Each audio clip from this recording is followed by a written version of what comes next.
سورۃ التحریم کے درس سے قبل اسلام کا جو آئلی نظام ہے اس کے بارے میں چند بنیادی باتوں پر ہم گفتگو کر رہے تھے۔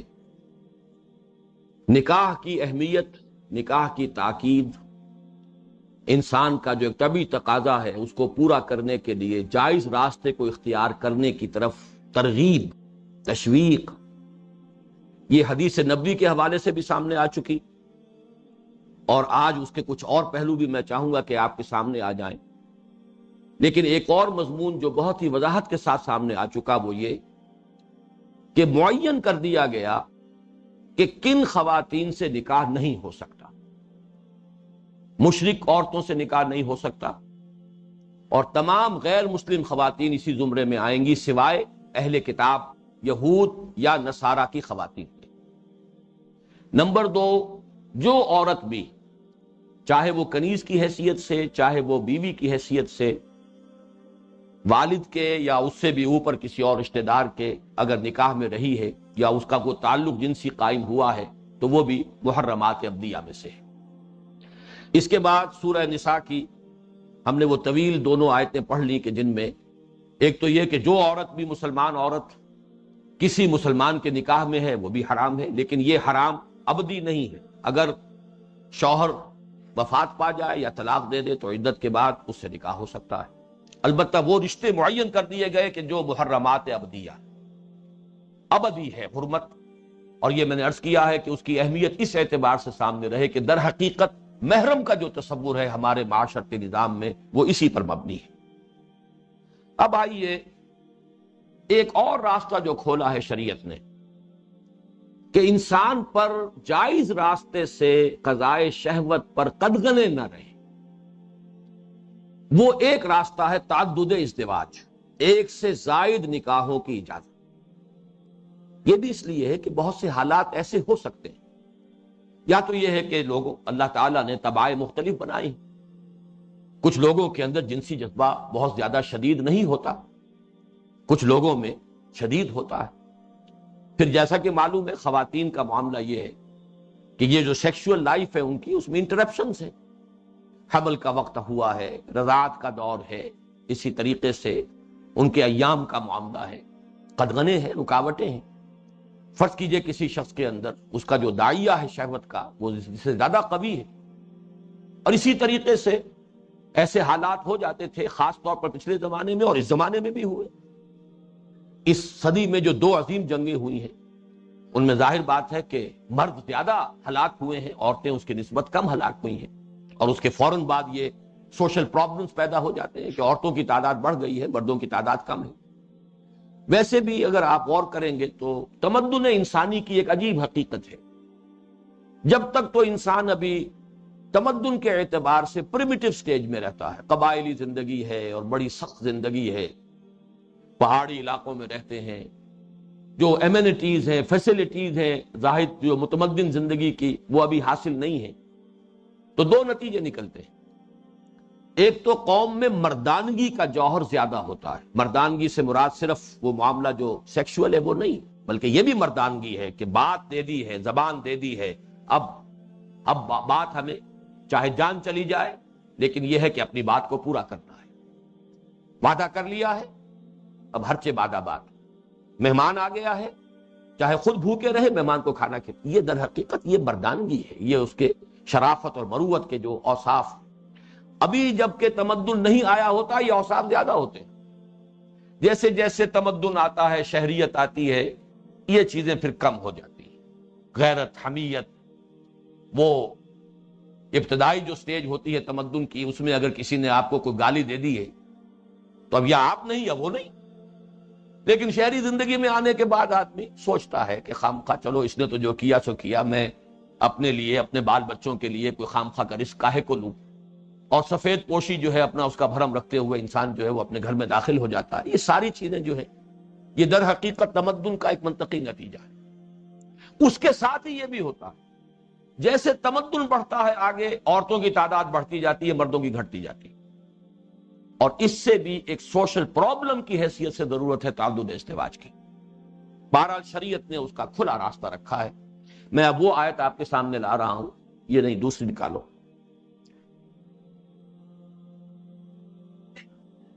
وَإِنْ خِفْتُمْ، ہاں یہ سورہ نساء کی آیت نمبر 3 ہے۔ وَإِنْ خِفْتُمْ أَلَّا تُقْسِطُوا فِي الْيَتَامَى فَانكِحُوا مَا طَابَ لَكُم مِّنَ النِّسَاءِ مَثْنَىٰ وَثُلَاثَ وَرُبَاعَ فَإِنْ خِفْتُمْ أَلَّا تَعْدِلُوا فَوَاحِدَةً أَوْ مَا مَلَكَتْ أَيْمَانُكُمْ ذَلِكَ أَدْنَىٰ أَلَّا تَعُولُوا۔ اس آیت میں ذرا ایک تفسیری اشکال ہے۔ اگر تمہیں اندیشہ ہو کہ تم انصاف پر قائم نہیں رہ سکو گے یتیموں کے بارے میں، تو تم نکاح کر لیا کرو جو بھی تمہیں عورتیں پسند ہوں، ان میں سے 2 2 3 3 4 4 سے۔ فَإِنْ خِفْتُمْ أَلَّا تَعْدِلُوا، اگر تمہیں اندیشہ ہو کہ تم ان کے مابین عدل نہیں کر سکو گے، فَوَاحِدَةً، تو پھر ایک پر اکتفا کرو، او ما ملکت ایمانکم، یا جو تمہاری ملک یمین ہے، کنیز ہے، باندی ہے۔ ذالک ادنیٰ اللہ تعولوا، یہ زیادہ قریب تر ہے اس سے کہ تم جھک نہیں جاؤ گے، تم ناانصافی نہیں کرو گے، یا تم زیادہ عیالدار نہیں ہو جاؤ گے۔ جیسا کہ میں نے عرض کیا تھا پچھلی نشست میں، ان آیات کا اس وقت میں درس نہیں دے رہا ہوں، ان کا صرف حوالہ ہے۔ حوالہ اس وقت دے رہا ہوں تعدد ازدواج کے لیے کہ قرآن مجید نے 2 2 3 3 4 4 کی حد تک عورتوں کو بیک وقت نکاح میں رکھنے کی اجازت دی ہے۔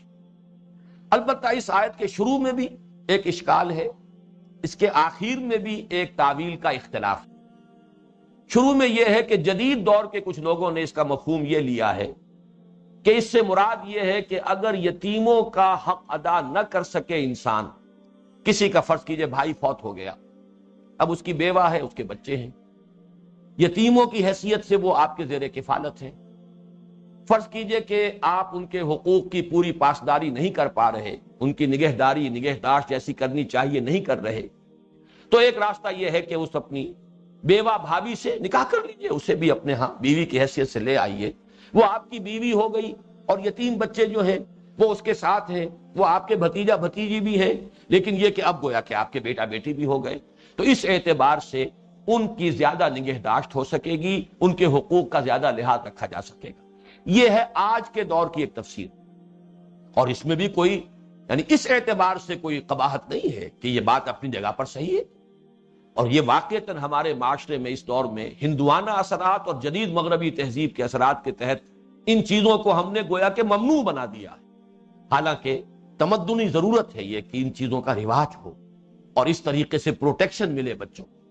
لیکن اس آیت کا اصل مفہوم کچھ اور ہے، اور وہ چونکہ حضرت عائشہ صدیقہ رضی اللہ تعالی عنہا سے مروی ہے اور حدیث صحیح کی روح سے مروی ہے، لہذا اس کی اصل تفسیر وہی ہے، اور اس کی طرف اس سورہ مبارکہ کے درمیان میں ایک آیت میں بھی اشارہ موجود ہے۔ وہ یہ ہے کہ پچھلے زمانے میں یہ ہوتا تھا، رواج تھے، میں نے عرض کیا تھا پچھلی نشست میں، کہ ایک شخص جو ہے وہ اپنی سوتیلی ماؤں سے نکاح کر لیتا تھا، سوتیلی ماؤں کو اپنے نکاح میں اپنے گھر میں ڈالے رکھتا تھا۔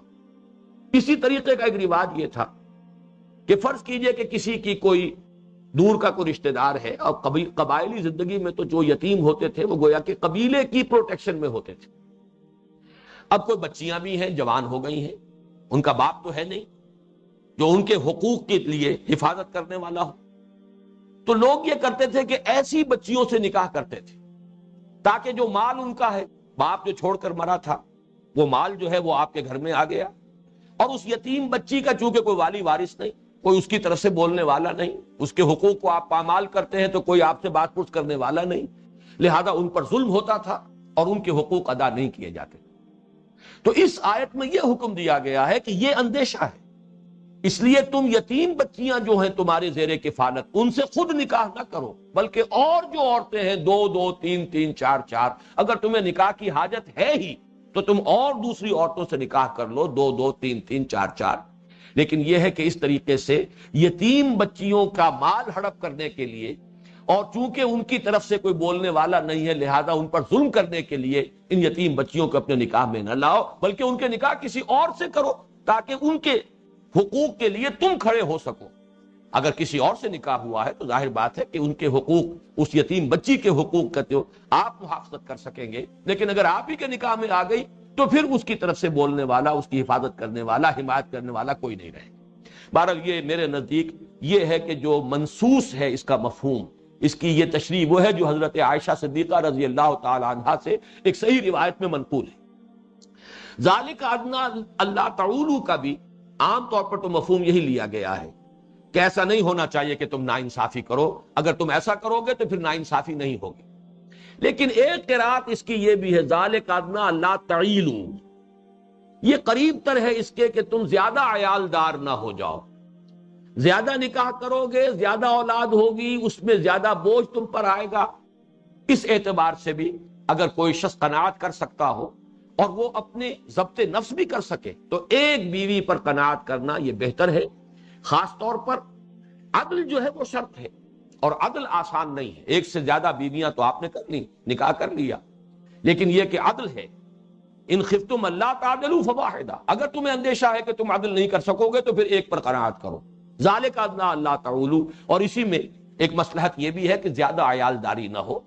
ٹھیک ہے تم اپنے نفس کے تقاضے کے جائز راستہ فراہم کرنے کے لیے نکاح کرو، لیکن یہ کہ اس کو اس سے زیادہ اتنا نہ بڑھا دو کہ دنیا کی ذمہ داریوں کا بوجھ تم پر اتنا ہو جائے کہ پھر دین کے لیے کوئی وقت ہی نہ نکال سکو، نہ اللہ کی یاد کے لیے.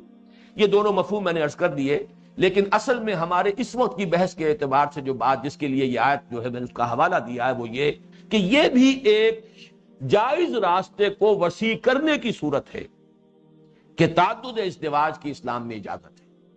پھر اس میں مزید دیکھیے، اگلی آیت پر آئیے. یہ جو ایک شرط رکھی تھی کہ واحدہ، اگر تم انصاف نہ کر سکو تو واحدہ، اس شرط میں بھی نرمی کی جا رہی ہے.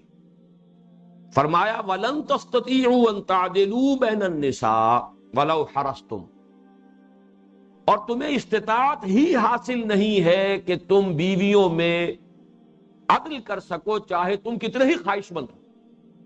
میں اس کا مفہوم بعد میں عرض کر دوں گا. فَلَا تَمِيلُوا كُلَّ الْمَيْلِ فَتَذَرُوهَا كَالْمُعَلَّقَةِ، تو دیکھو ایسا نہ ہو کہ تم کسی ایک کی طرف کل کا کل جھکاؤ تمہارا کسی ایک طرف ہو جائے جس سے دوسری بیوی جو ہے وہ معلق ہو کر رہ جائے کہ نہ وہ شوہر والی رہی اور نہ وہ آزاد ہے کہ کہیں اور نکاح کر سکے.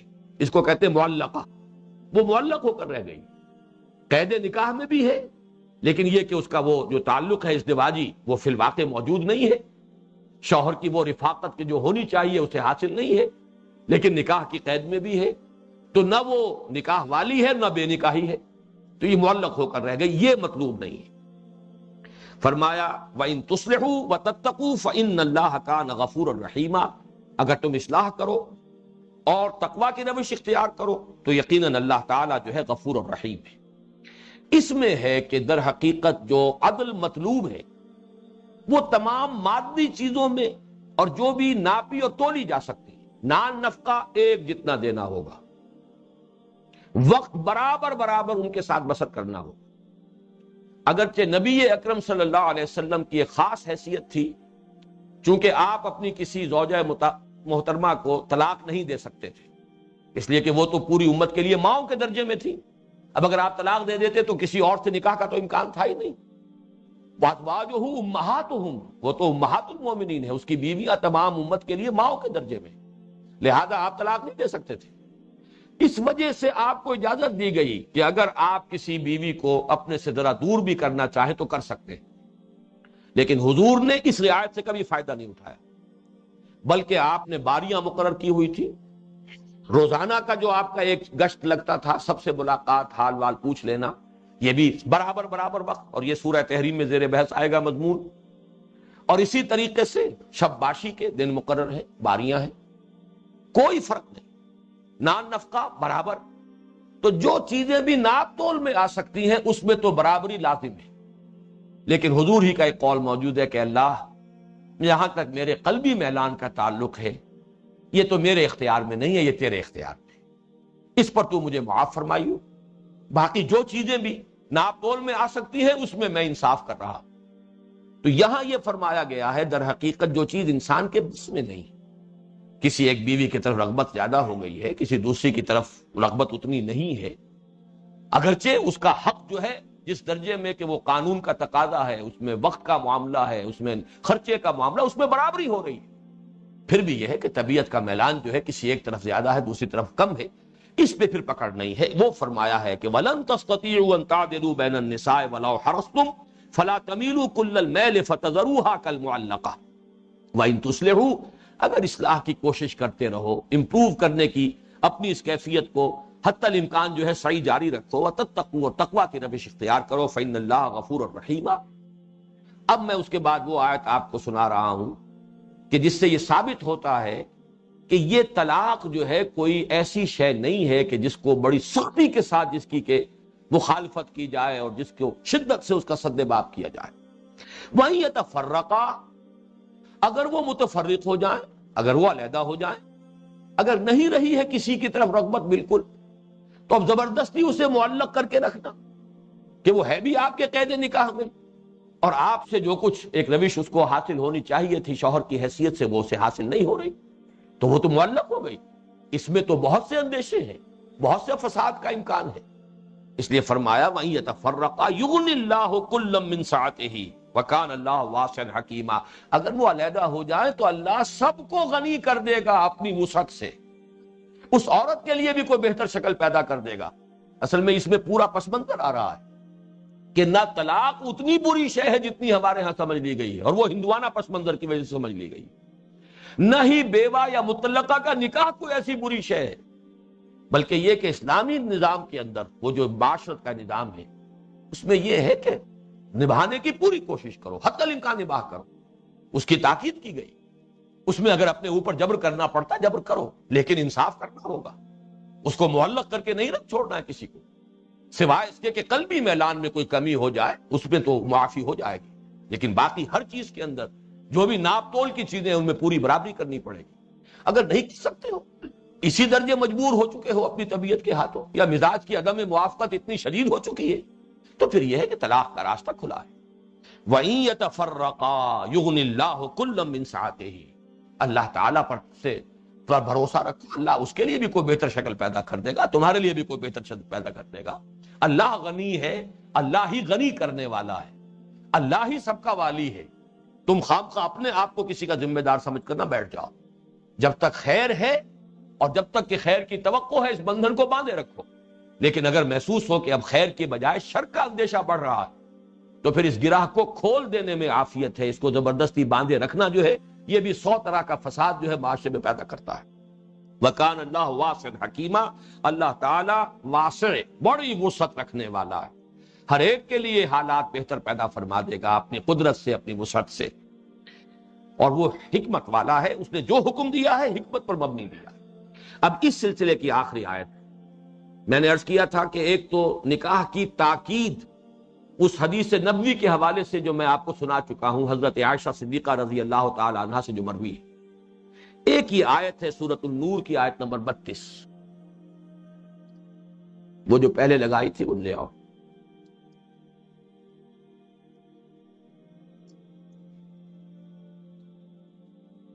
یس ٹھیک ہے، بس وَأَنكِحُوا الْأَيَامَ مِنكُمْ وَالصَّالِحِينَ مِنْ عِبَادِكُمْ وَإِمَائِكُمْ إِنْ يَكُونُوا فُقَرَاءَ يُغْنِهُمُ اللَّهُ مِنْ فَضْلِهِ وَاللَّهُ وَاسِعٌ عَلِيمٌ۔ نکاح کر دو اپنی بیواؤں کے، یہ تاکید ہے نکاح بیوگاں، جو کہ ہمارے معاشرے میں ایک برائی سمجھ لی گئی۔ اس عورت پر بھی انگلیاں اٹھائی جاتی ہیں جو بیوہ ہونے کے بعد نکاح کرے، نکاح ثانی کرے، اس کے اوپر فکرے چست کیے جاتے، یہ سارا ہندوانہ پس منظر ہے۔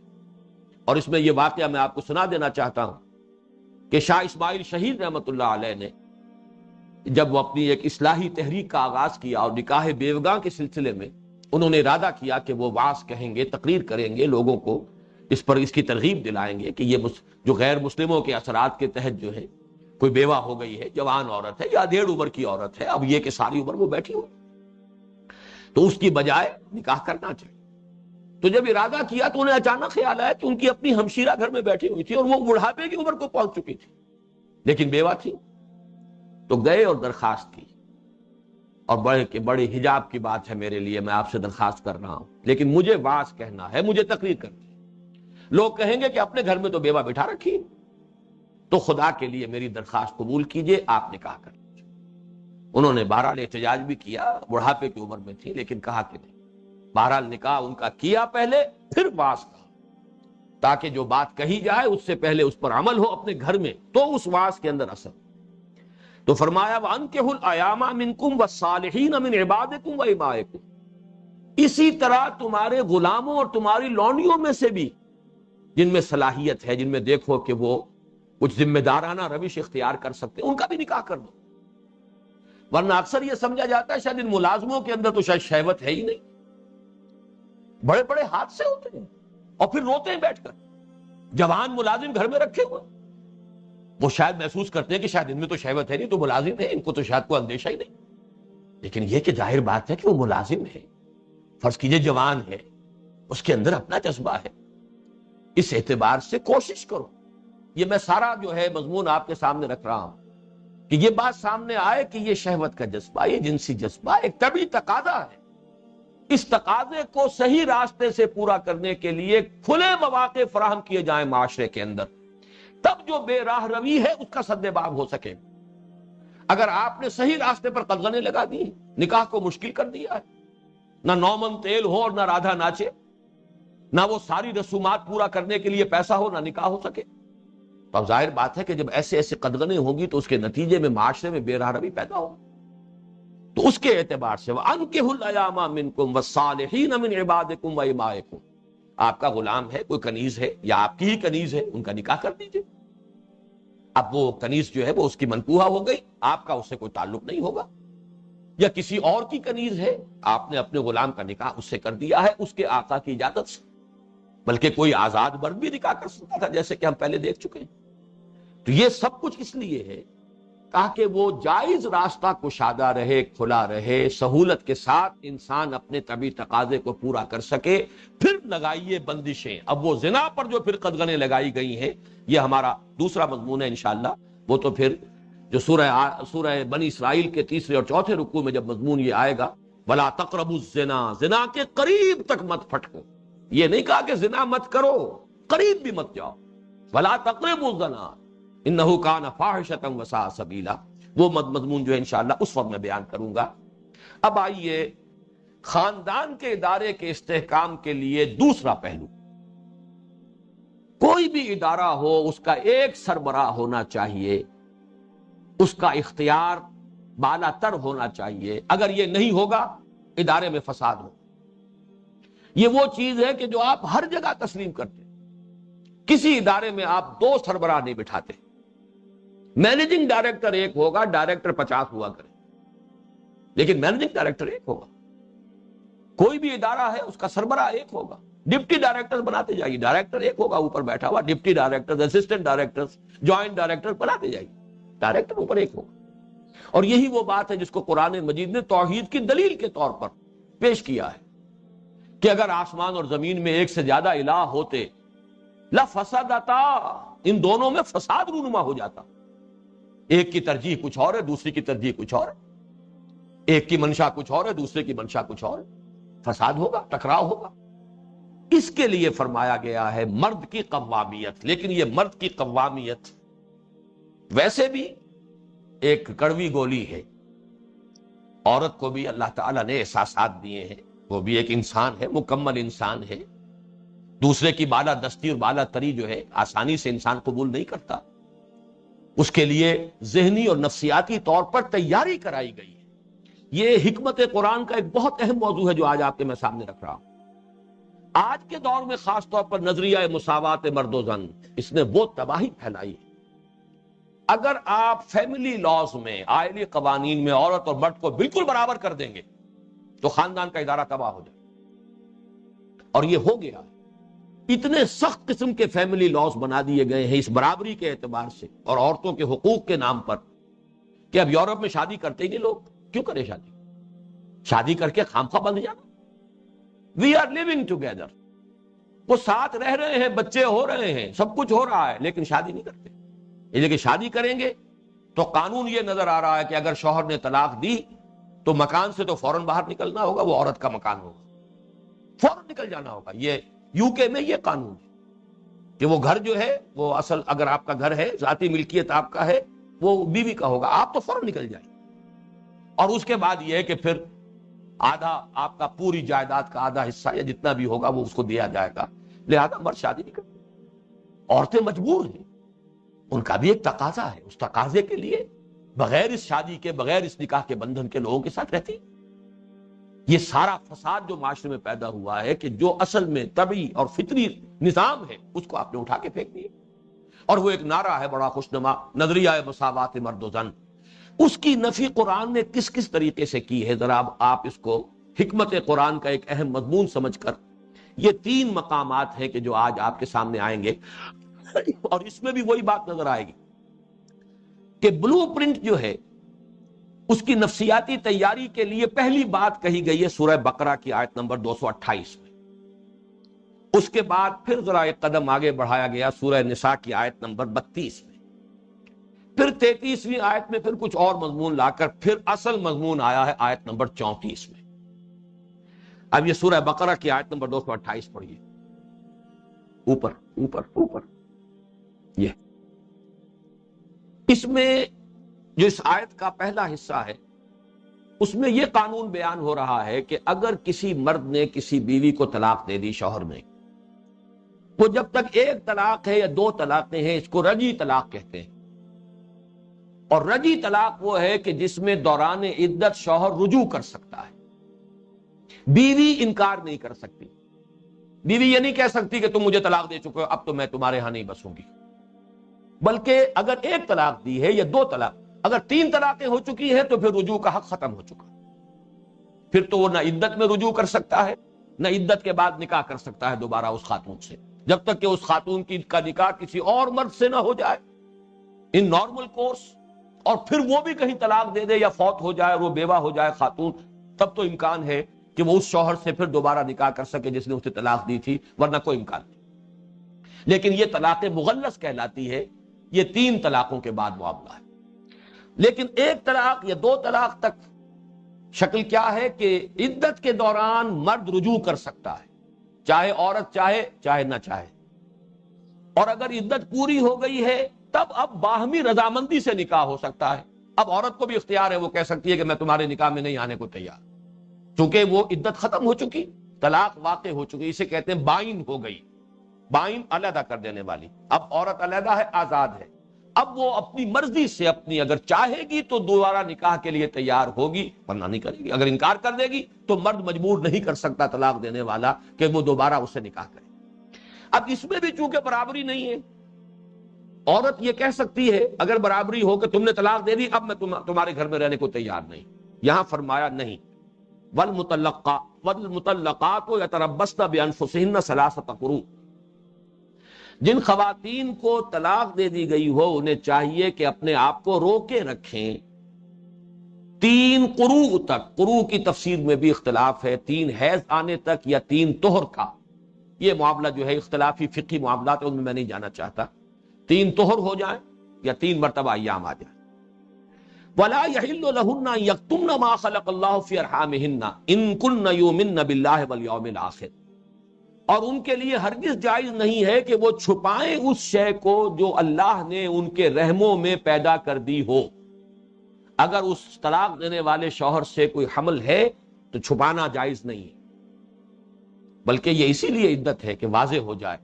3 مرتبہ جو ہے اگر ایام آ گئے ہیں، استبراء رحم اس کو کہتے ہیں، معلوم ہو جائے کہ کوئی حمل نہیں ہے.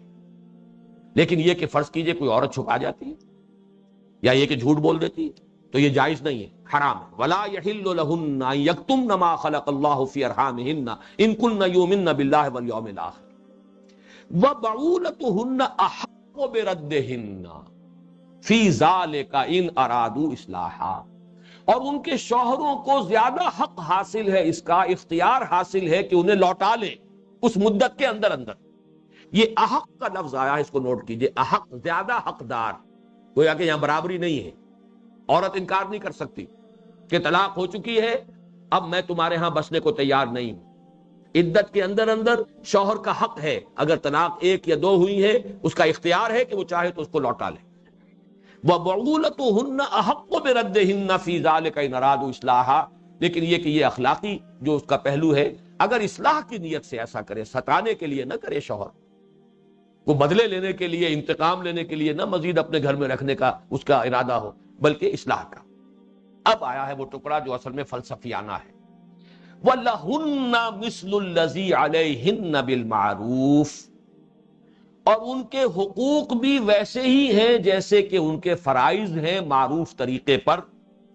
وَلِلرِّجَالِ عَلَيْهِنَّ درجہ، اور مردوں کو ان پر ایک درجہ حاصل ہے. واللہ عزیز الحکیم، اللہ زبردست ہے، حکمت والا ہے. دیکھیے یہ آیت کے الفاظ بول رہے ہیں کہ صاف نظر آ رہا ہے کہ عورتوں کے لیے یہ بات ناقابل قبول ہے، لیکن اللہ تعالیٰ وہ بات سمجھانا چاہ رہے ہیں، ان کے ذہن نشین کرنا چاہ رہے ہیں. اللہ عزیز ہے، حکیم ہے، زبردست ہے، حکمت والا ہے.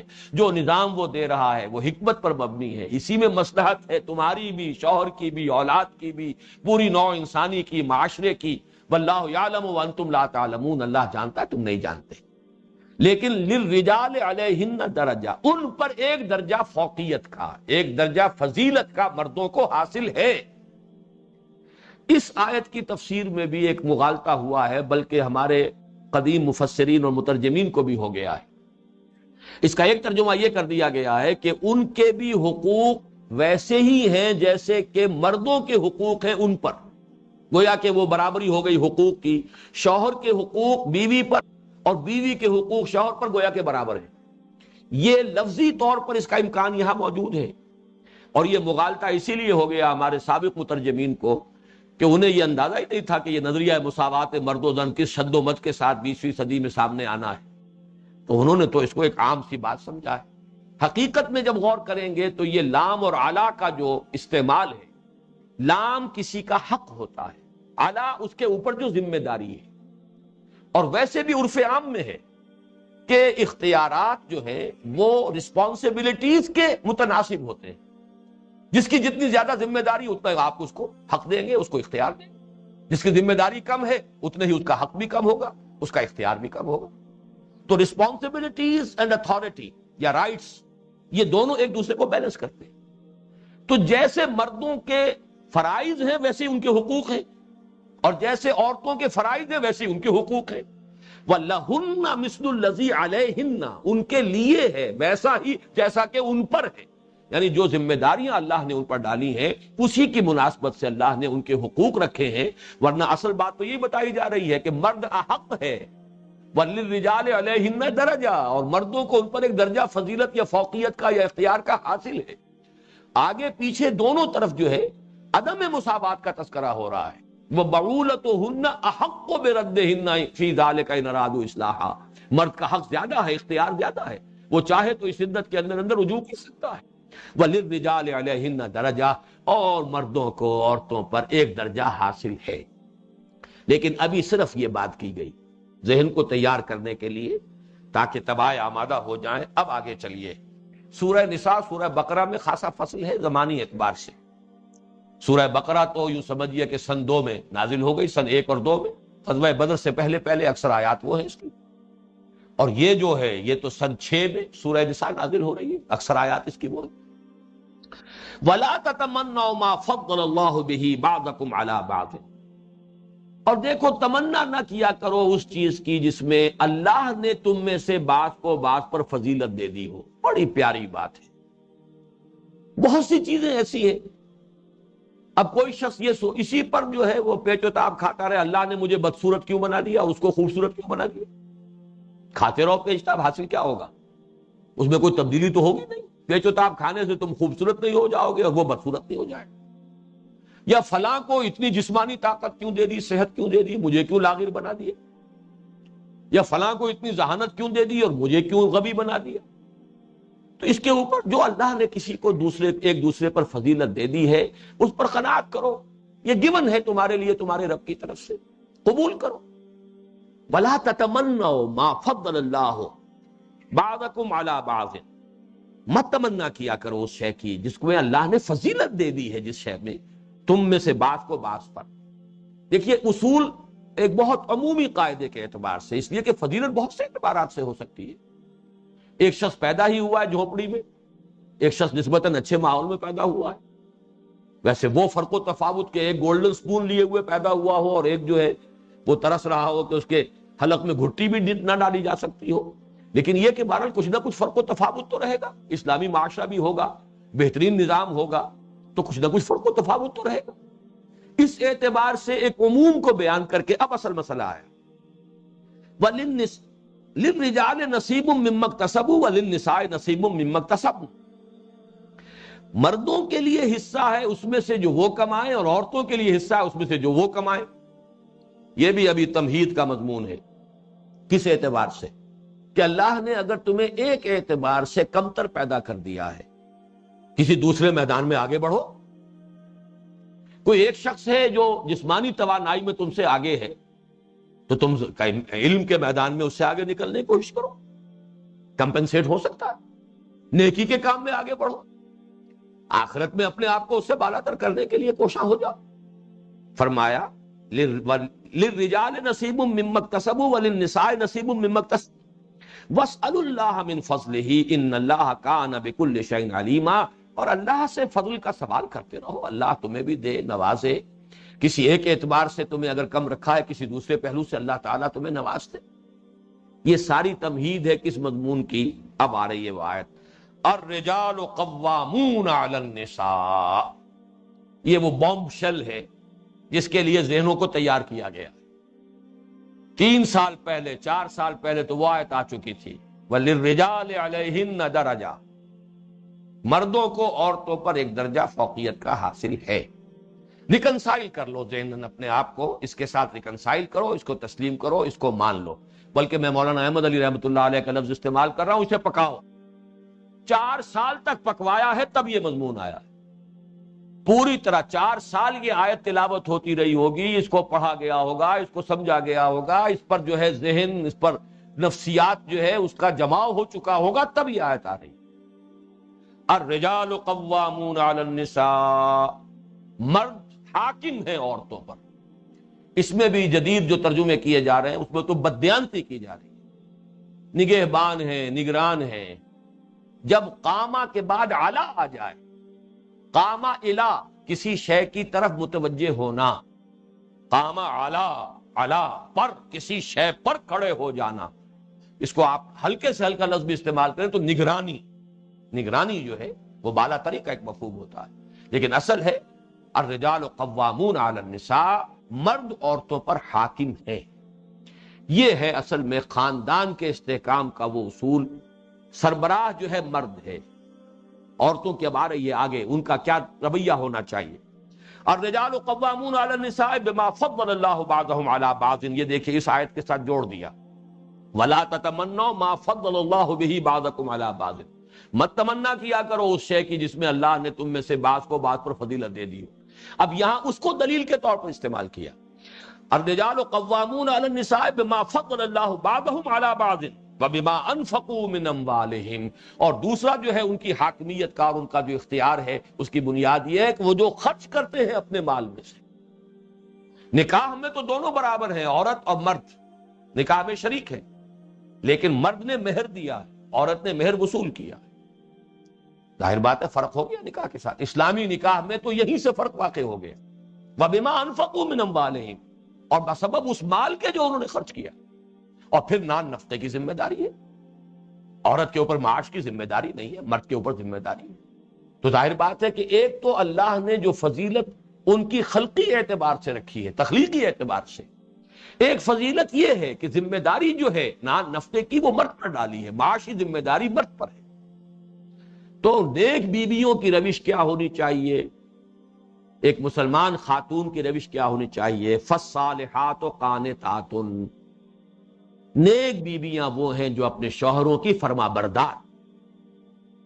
یہ ہے لفظ، جب تک کہ ذہناً اس کو انسان تسلیم نہ کرے، اور یہی ہے آج کل کی فضا اس کے لیے بالکل سازگار نہیں، اور وہ جو بھی جراثیم فضا کے اندر ہیں اور وہ وائرس جو ہے وہ پھیلا ہوا ہے شدید، اسی وجہ سے وہ فتنے ہوتے ہیں۔ ایک دفعہ ریکنسائل کرے کہ میری حیثیت یہ ہے، پرسویڈ کرے، اپنی بات کا قائل کر لے، جس طریقے سے بھی اس بات کو منوا سکے منوائے، لیکن یہ جانے کہ فائنل اختیار اس کا ہے، اس کا فیصلہ مجھے ذہناً تسلیم کرنا ہے۔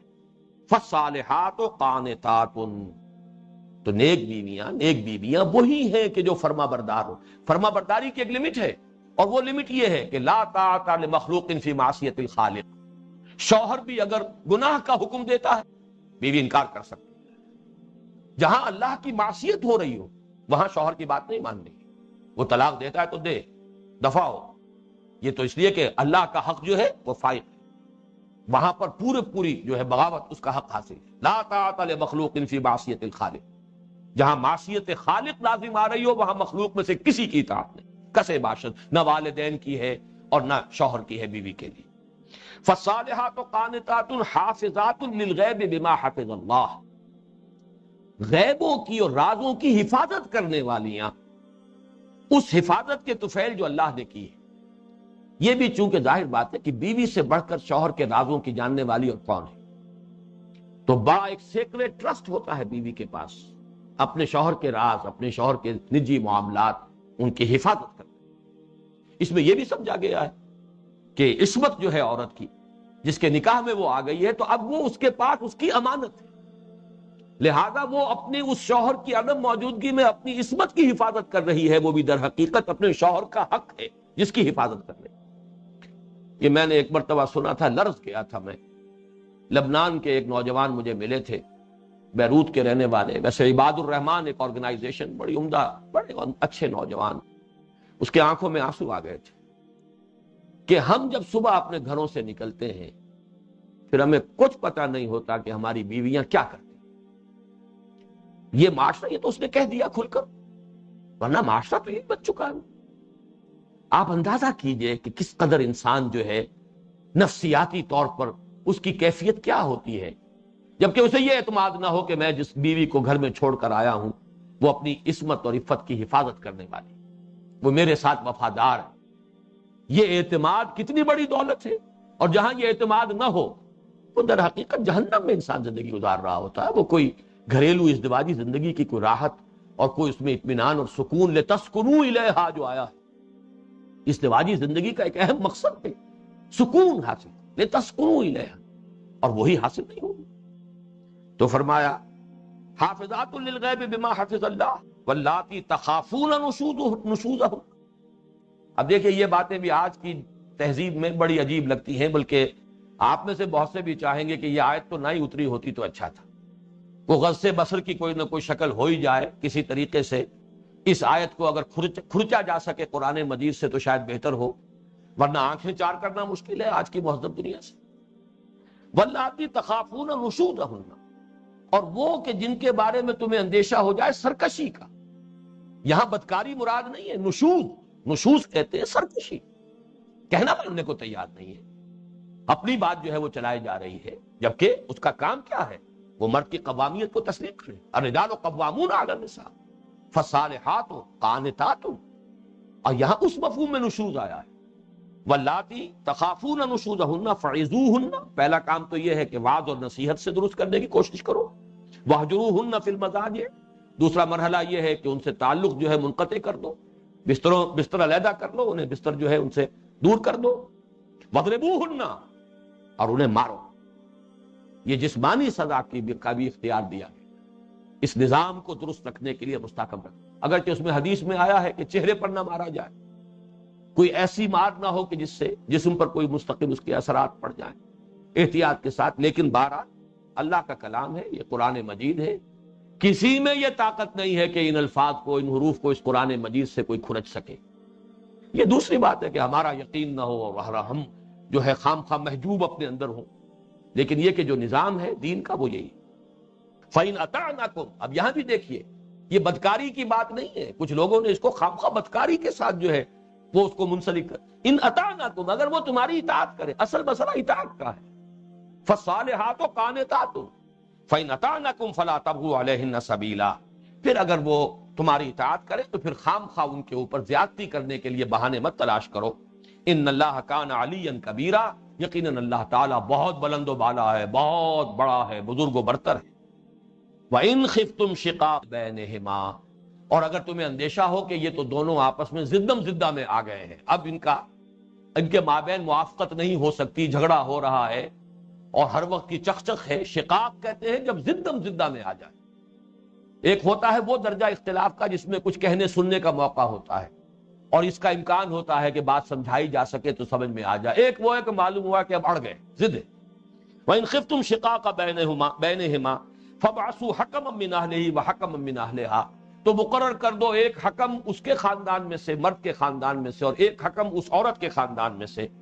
ان یریدا اصلاحا، اگر وہ اصلاح چاہیں گے، یعنی اگر دل میں ارادہ ہو شوہر کے بھی اور بیوی کے بھی، وہ خاص سچویشن ہو جاتی ہے اس وقت تو زندم زندہ ہو گئی، لیکن دونوں کے اندر یہ خواہش بھی موجود ہے کہ کسی طرح معاملہ درست ہو جائے، تو یریدا کے فاعل وہ بھی ہو سکتے ہیں مرد اور عورت، اور یریدا کے فاعل جو ہے وہ حکمین بھی ہو سکتے ہیں، دونوں حکم اگر چاہیں گے اور پوری محنت کریں گے، ارادہ کریں گے، تو یوفق اللہ بینہما، اللہ تعالیٰ ان کے مابین موافقت پیدا فرما دے گا۔ ان اللہ کان علیما خبیرا، یقیناً اللہ تعالیٰ سب کچھ جاننے والا، ہر شے سے باخبر ہے۔ بارک اللہ لی ولکم فی القرآن العظیم ونفع